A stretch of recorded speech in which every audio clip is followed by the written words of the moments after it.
विचार मंच या मंचावर उपस्थित असलेले आजच्या कार्यक्रमाचे अध्यक्ष, शाळा व्यवस्थापन समितीचे अध्यक्ष भगवान भाऊ सूर्यवंशी तथा आजच्या कार्यक्रमाला प्रमुख अतिथी म्हणून लाभलेले, खऱ्या अर्थानं अतिथी म्हणता येणार नाही, कारण ग्रामपंचायत आणि संपूर्ण गाव शाळा व्यवस्थापन समिती यांनी सगळ्यांनी मिळून हा कार्यक्रम ठेवलेला आहे, म्हणून ते आजचे अतिथी आहेत आणि संयोजकही आहेत.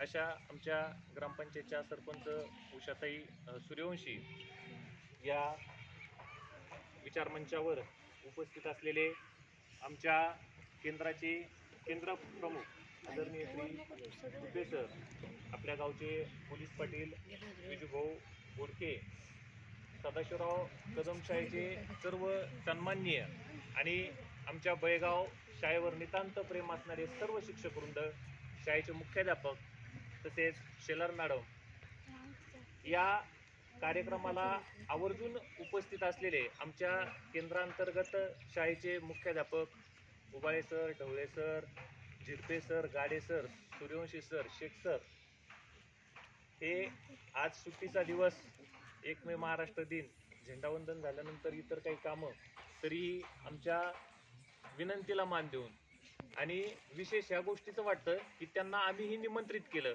परंतु आम्ही त्यांना निमंत्रित करण्याच्या अगोदर त्यांनी सांगितलं की सर गावातून आम्हाला फोन आलेले आज, त्याच्यामुळे तुमच्या निमंत्रणाशिवाय आम्ही आज येणार होतो. हे जेव्हा ऐकलं तेव्हा मन भरून आलं, दाटून आलं की खरोखर एवढं प्रेम करणारी माणसं या ठिकाणी आम्हाला मिळालेली आहेत. या कार्यक्रमाला उपस्थित असणारे सर्वच शाळा व्यवस्थापन समितीचे अध्यक्ष असतील, माजी अध्यक्ष असतील, माजी उपाध्यक्ष असतील, सर्व शिक्षणप्रेमी नागरिक इथं उपस्थित आहेत. हे सर्व शिक्षणप्रेमी नागरिक आहेत आणि या प्रत्येकाशी माझा 10 वर्षामध्ये अतिशय जवळून संबंध आलेला आहे. मॅडमने प्रातिनिधिक स्वरूपात एखाद्याचं नाव सांगितलं असेल, एखाद्या दोघांचे नाव सांगितले असतील, पण मी नाव सांगितल्यानंतर एखाद्या व्यक्तीचं मॅडम सुद्धा सांगू शकतील की या व्यक्तीचं काम शाळेसाठी योगदान कसं आहे.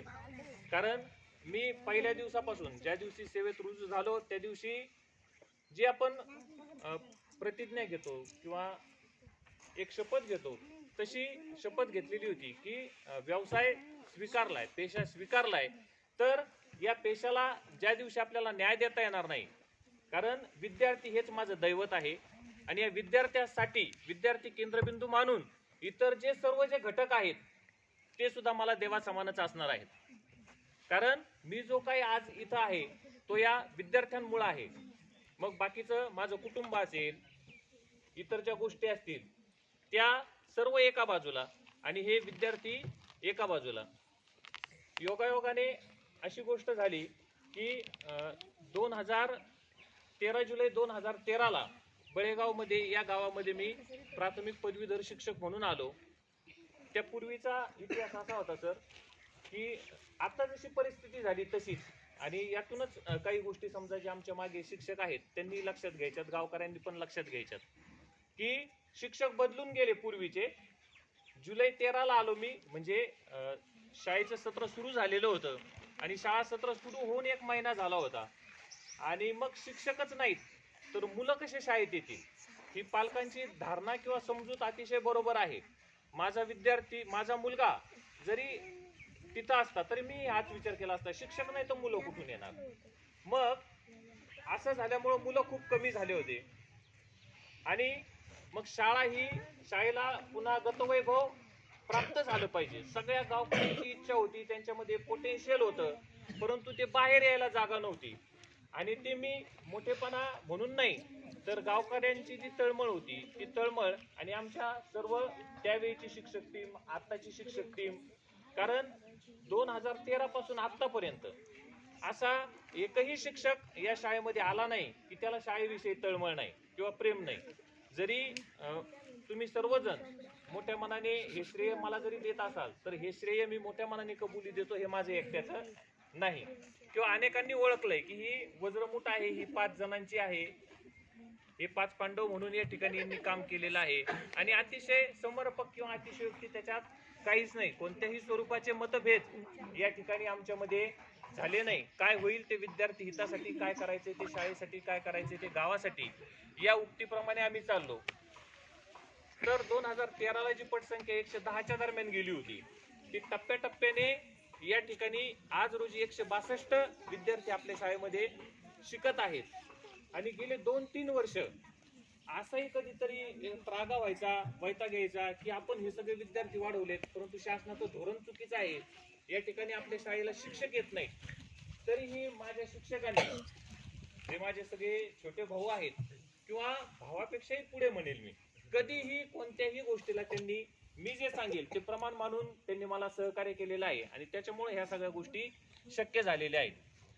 शिक्षक म्हणून त्यांनी सगळं केलं, तसंच गावकरी म्हणून देखील आपण सर्वजण समोर आहात, आपल्यालाही या सर्व गोष्टी ज्ञात आहेत.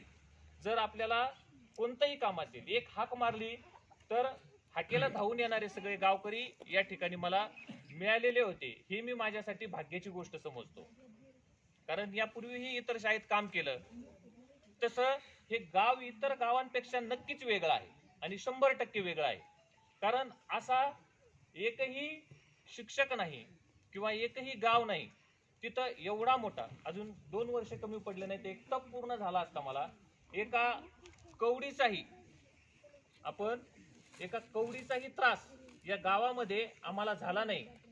आणि तो न होण्यामागे आमच्या शिक्षकांना मी नेहमी सांगायचो की याच्या मागे कारण जे आहे ते तुम्ही जे करत असलेलं काम आहे. आज जरी कोण पाहते, कोण करते, तर हे जे आहेत सीसीटीव्ही, हे सीसीटीव्ही रोज घरी गेल्यानंतर काय होतं ते घरी सांगत असतात, कोणते शिक्षक आहेत, कोणते शिक्षक नाहीत.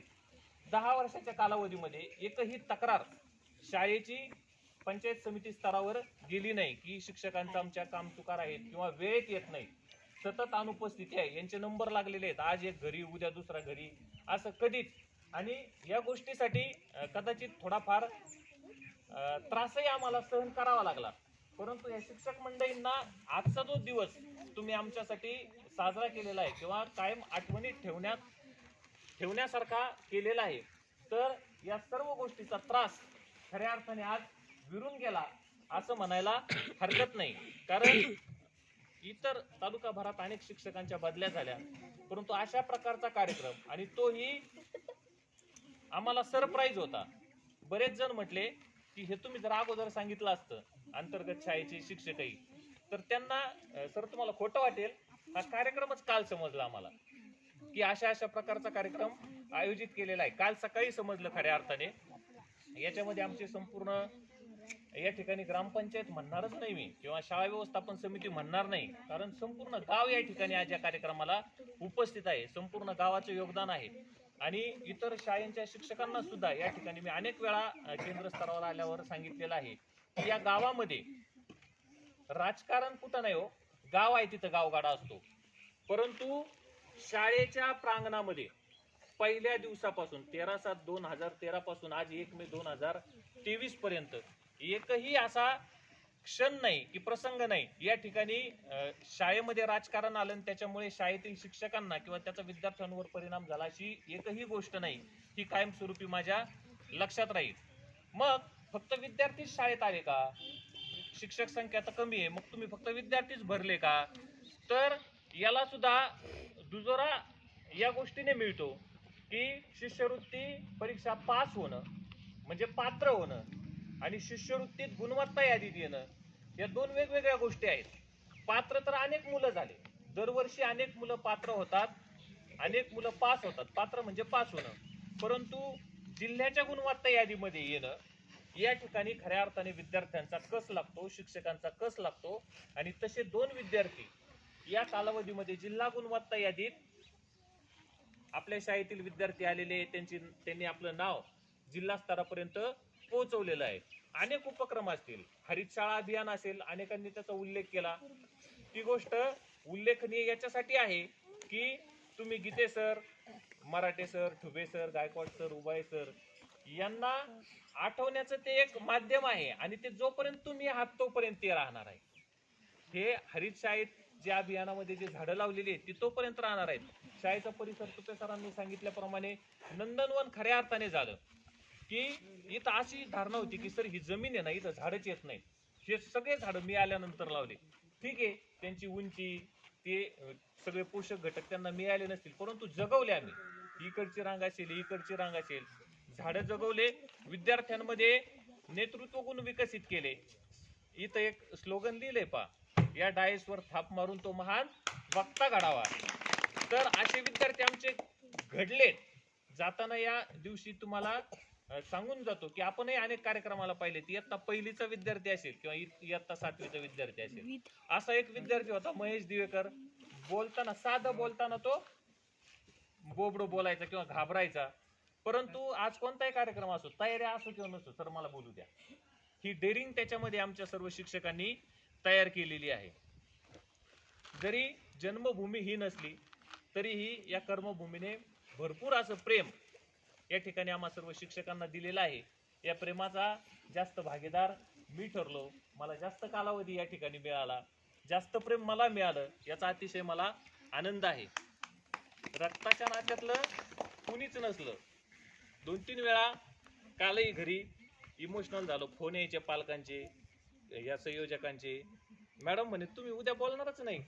जर तुम्ही आजच बोलताना जर डोळ्यात पाणी येते तुमच्या, तुम्ही उद्या बोलूच शकत नाही. पण मग मी म्हणलो उद्या बोललं नाही की हे सगळं माझ्या मनात असंच राहील कायमस्वरूपी. तर एवढ्या पालकांचे फोन आले की सर काहीतरी करता येईल का, काही होऊ शकतं का.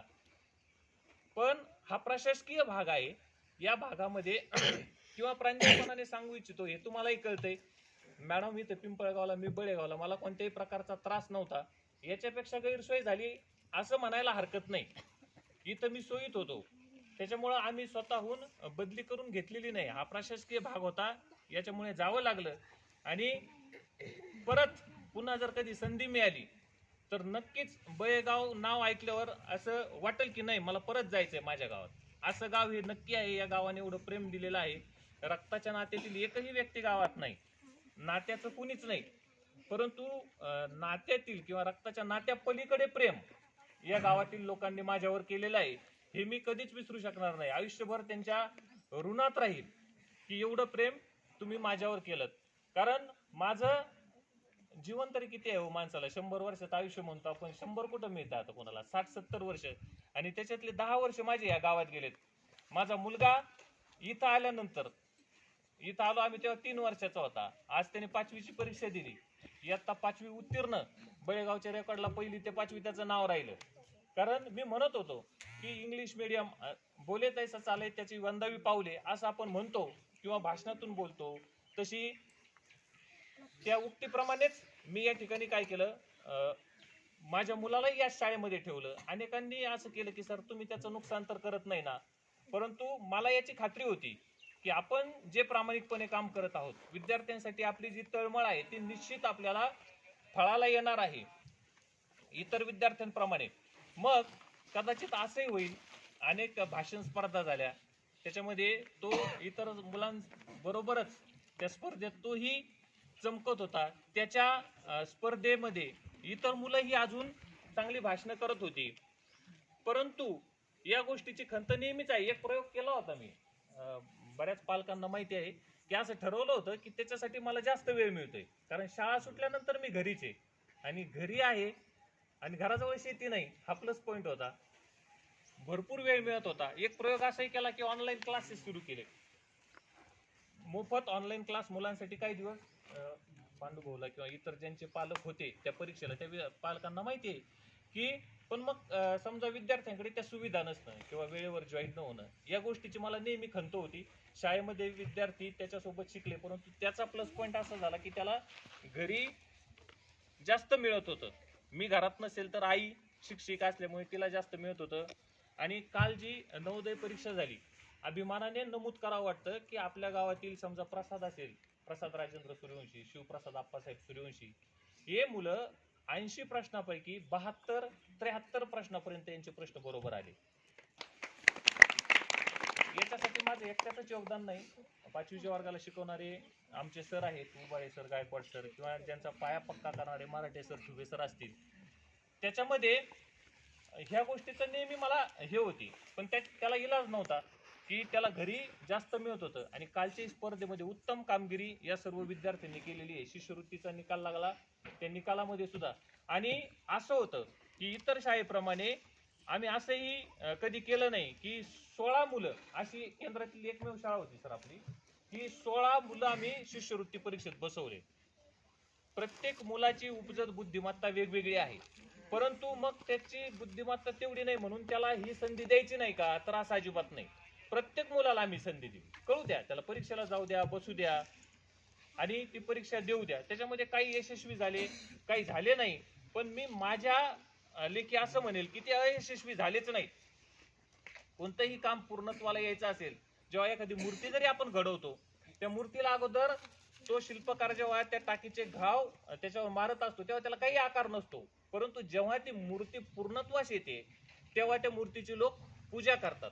तशी आज जरी 7वी पर्यंतच्या विद्यार्थ्यांना मी पूर्ण आकार किंवा पूर्ण त्याला देवाचं रूप देऊ शकलो नसलो तरी आम्ही त्यांना घडवलेलं आहे, त्यांच्यावर काही घाव आम्ही घातलेले आहेत. अनेक विद्यार्थी बोलत होते ते तुम्हाला काही समजत नव्हतं, पण ह्या घटना शाळेत घडलेल्या होत्या, त्याच्यामुळं मला ते 1-2 वेळा राहवलं पण नाही. काही विद्यार्थ्यांना त्या गोष्टी बोलताही नाही आल्या.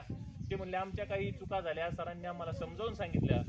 उत्तम शिक्षणाबरोबर विद्यार्थ्याचं उत्तम चारित्र्य, उत्तम शील असावं याच्यासाठी आम्ही नेहमी प्राधान्याने सर्व शिक्षकांनी विचार केलेला आहे की विद्यार्थी इथून बाहेर पडताना एखाद्याही विद्यार्थ्याचं नाव एखाद्या पालकाने हा विद्यार्थी बिघडला भाऊ, हे असा विद्यार्थी येणे. शिक्षण तर महत्वाचं आहे हो, 35% ज्ञान जे आहे ते आपल्याला पुस्तकातून मिळतं, परंतु 65% जे ज्ञान आहे ते तुम्ही घरी वाचून, मुलांनी ऑनलाईन क्लास केले लॉकडाऊन मध्ये, पण ते संस्कार मुलांना जे 65% आहेत ते 65% मिळतात.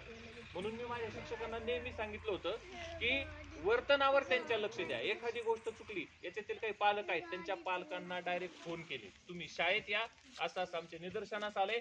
आणि त्या पालकांनी सुद्धा हक्काने सांगितलं सर हे पूर्ण अधिकार तुम्हाला आहे, आमचा विद्यार्थी जो घडणार आहे तुमच्यामुळे घडणार आहे हे ते म्हणत होते, परंतु आम्ही आमच्या मनाला सांगत होतो बिघडला तरी आपल्यामुळे बिघडणार आहे. म्हणून प्रत्येक शिक्षकाने अतिशय प्रामाणिकपणे या ठिकाणी शाळेसाठी योगदान दिलेलं आहे आणि त्या योगदानाची पावती आपल्या सगळ्यांकडून मिळालेली आहे. एका एका व्यक्तीबद्दल बोलायचं म्हणलं तर पूर्ण दिवसही पुरणार नाही. प्रत्येक व्यक्तीचं योगदान या शाळेसाठी अतिशय बहुमोलाचं असं आहे. आणि माझ्या विद्यार्थ्यांबद्दल तर काही बोलायलाच नको, एवढं प्रेम त्यांनी आम्हाला दिलेलं आहे की हे कधीच, हे विद्यार्थी, ही बॅच, या शाळेतील मुलं, एक विशेष गोष्ट अशी होती की मुलाचं नाव, वडिलाचं नाव, आईचं नाव, हे सगळ्याच्या सगळे 160 मुलांचे माझे पाठ झाले होते.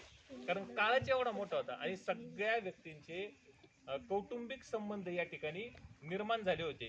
यात अभिमानाने किंवा आतापर्यंत न बोललेली गोष्ट बोलतो की मी याच्यामध्ये राजकारण किंवा कोणकोणत्या गटाचा आहे हे जाणून घेण्याचा कधीच प्रयत्न केला नाही. कोणकोणत्या बाजूचा आहे, कोणकोणत्या बाजूचा आहे, ज्याचं शाळेसाठी सहकार्य आहे, ज्याच्याशी आपली वेवलेंथ जुळलेली आहे, अशा व्यक्तींना सोबत घेऊन शाळेसाठी जेवढं करता येईल तेवढं आमच्या परीने आम्ही करण्याचा प्रयत्न केलेला आहे. यामध्ये जर माझ्याकडून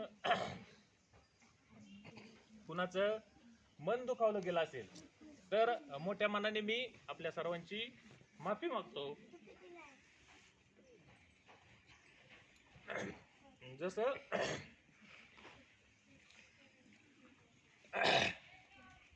गावाच्या बाबतीत असेल तसंच एक अतिरिक्त ताण माझ्याकडे होता की 10 केंद्रातील शिक्षकांचं किंवा 10 केंद्रातील गावाचं सुद्धा व्यवस्थापन आपल्याला पाहावं लागत होतं. आणि सरांनी उल्लेख केल्याप्रमाणे इतर केंद्रामधून अनेक तक्रारी अधिकारी सुद्धा अचंबित व्हायचे. आणि तुमच्या सुद्धा निदर्शनास गोष्ट आलेली असेल, तुमच्या सरांना तर माहितीच आहे की या 10 वर्षाच्या कार्यकालामध्ये एकदाही गट शिक्षण अधिकारी आपल्या शाळेपर्यंत आले नाही. कशामुळे? कारण की हे रिपोर्टिंग जात होतं की बळेगाव केंद्राचा दर्जा कसा आहे, बळेगाव केंद्र कशा प्रकारे चाललेलं आहे. लांबची गोष्ट नाही, परवा दिवशी समजा कालच्या परवाच्या कार्यक्रमात आमदार साहेब आले होते, त्यांनी तोंड भरून कौतुक केलं. शिक्षक कमी असताना सुनील भोंते गेले होते, त्यावेळी त्यांना गट शिक्षण अधिकाऱ्यांनी चहा पाजला आणि चहा पाजून गावातील जे शाळेची गुणवत्ता आहे किंवा शिक्षक आहेत त्यांच्याबद्दल भरभरून कौतुक केलं.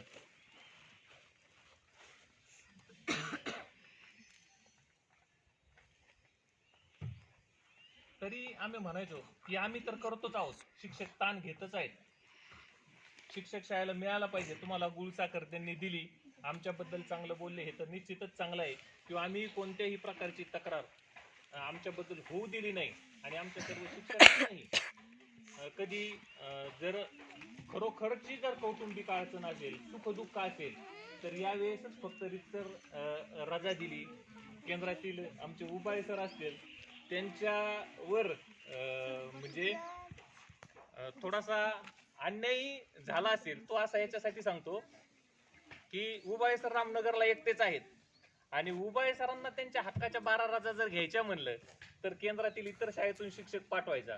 मग त्यांना कधी हसत हसत रजा माझ्याकडून देण्यात आली नाही, कारण त्यांना रजेवर जायचं म्हणलं की मला टेन्शन यायचं. आमच्या शाळेतून पाठवा, तिथं चुपे सरला फोन करा, सर तिथं माणूस द्या. ही शाळेच्या जबाबदारी बरोबर केंद्राची जबाबदारी होती आणि तुम्ही सांगितल्याप्रमाणे ती खूप कमी वयात माझ्यावर पडली होती. शेवटी लोक रिटायर होण्याच्या अगोदर 4 वर्ष मुख्याध्यापक होतात किंवा केंद्रीय मुख्याध्यापक होण्याचा कोणाला योगही येत नाही. आणि जे केंद्रीय मुख्याध्यापक झाले ते 10 वर्ष. शूर, लोणी, बाबुळगाव, मनूर या केंद्रातले माझ्यासोबत 3 केंद्रीय मुख्याध्यापक होऊन गेले आणि बळेगावला मात्र मी शेवटपर्यंत एकटाच राहिलो. अनुभव खूप मिळाला. त्रास म्हणणारच नाही मी, कारण टाकीचे घाव सोसल्याशिवाय देवाला सुद्धा देव पण मिळत नाही. त्रास जरी झाला असला, कारण मॅडम नेहमी म्हणायचे 24 तास तुमच्या डोक्यात शाळाच असते, शाळा सोडून काही नसतं. कालचाही दिवस सुट्टीचा असला तरी नारायण भाऊ माहिती आहे, बंगल्यावर आले होते ते किंवा बाकीचे जे संयोजक आहेत त्यांनाही माहिती आहे की शाळेसाठी इथं आहेत ना आपण, तेवढा पूर्ण वेळ शाळेसाठी दिला. केंद्रातील शिक्षकांनाही त्यांचे 100% प्रश्न सोडवण्याचा प्रयत्न केलेला आहे. त्याच्यात एक गोष्ट अशी झाली की मुळात स्वभाव कणखर नसला तरी या ठिकाणी जर आपल्याला त्या प्रशासकीय पदावर जर राहायचं असेल, त्या खुर्चीवर जर बसायचं असेल, तर आपली लेचीपेची भूमिका काही कामाची नसते. म्हणून काही वेळा मला कठोर राहावंही लागलं. त्याची समजा मला जाणीव आहे की जाणीवपूर्वक काही गोष्टी मला कठोरतेने कराव्या लागल्या. परंतु एखाद्याही शिक्षकाचं अहित माझ्याकडून व्हावं किंवा वडिलांनी दिलेला संदेश कोणाच्याही ताटात माती कालवण्याचं काम होत असेल तर ते होऊ देऊ नको. एवढं जरी कमावलं तरी खूप झालं. कोणत्याही शिक्षकाची तक्रार तालुका स्तरापर्यंत जाऊ दिली नाही. कोणत्याही शाळेतील असतील किंवा केंद्रांतर्गत असतील, सगळ्यांना सहकार्याचं काम या ठिकाणी केलेलं आहे. त्रागा झाला असेल. आणि दुसरी गोष्ट ही त्यांनाही अवगत आहे आणि मीही या ठिकाणी आवर्जून सांगतो की 24 तास, रात्री 9 नाही 10 नाही, त्यांनाही सवय झाली होती की ते सर कधीही फोन केला तर उचलतात. तर 100% मी 24x7 सेवा देण्याचं काम केलं. तरीही केंद्रांतर्गत शिक्षकांचे जरी त्यांच्याविषयी किंवा त्यांचं जरी काही माझ्याकडून चुकीने काही एखादं हे झालं असेल तर त्यांचीही मोठ्या मनाने माफी मागतो. आपल्या गावकऱ्यांची पुनश्च एकदा सर्वांची आपण केलेल्या सहकार्याबद्दल प्रेम व्यक्त करतो. आणि माझ्याकडून काही चूक झाली असेल तर तुमचा लहान भाऊ, पुतण्या असं सगळ्यांनी जे ते तुम्हाला सोयीचं नातं वाटेल असं नातं जोडून मला मोठ्या मनाने माफ करा. आणि माझे 2 शब्द मी या ठिकाणी संपवतो. आपण केलेल्या प्रेमाबद्दल तुमचे आभार मानणं हे उचित न समजता कायम तुमच्या ऋणात राहू इच्छितो. धन्यवाद.